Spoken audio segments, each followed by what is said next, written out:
I just wanted to ask you a little bit of your philosophy when designing games. Yes.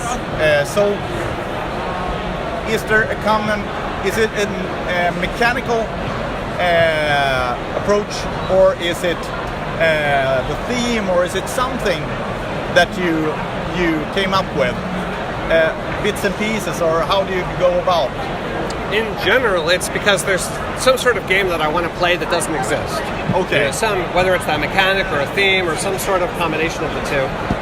It doesn't exist in a way I want to play, or I play the game and I'm like, oh, that's interesting, but I wish they would have done this, and that sparks something, and then you come up with something entirely different as a result. So if I have to choose between theme and mechanics, I'm almost always going to pick mechanics personally, because I think that's more important to the longevity of a game and the replayability of a game. But I think having a rich theme with something is great too. Yeah. But you are quite good on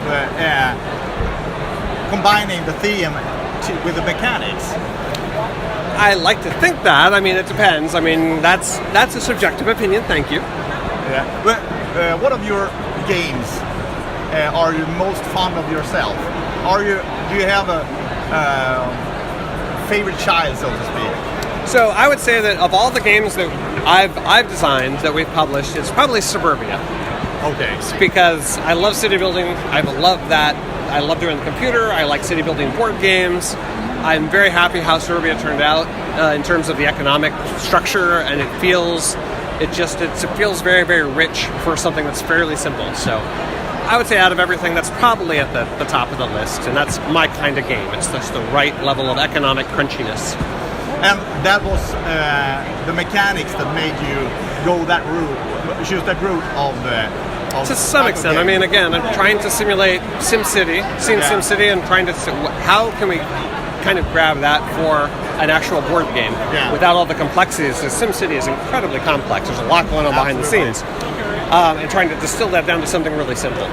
And so I don't even know if that's theme or mechanics at that point, because it's trying to come up with something together that works along those lines that gives you that sense of building something.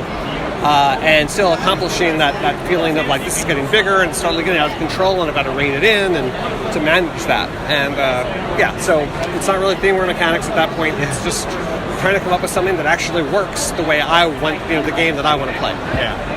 So what other designers' game do you like? Do you have any favorites? So I love Reiner Knizia from 1990 to 2002. Okay. Is amazing. Same thing. Kramer and Kiesling between 95 and 2005 are amazing.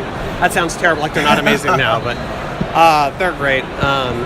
There's a lot of designers, but those are ones that they have a lot of their games that I love the traditional Euro, hardcore Euro stuff. That's great. Tikal, modern art, Tiger's New Euphrates. Those I think they're so well done and they're so elegant.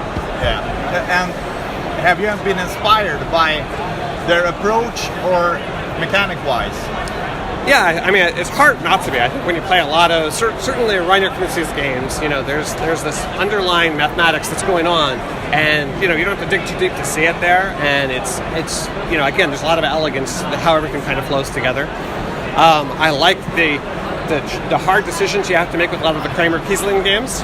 That I like that there's so many things I want to do, and I can do only just a few of them, but I want to do them all. That's very engaging.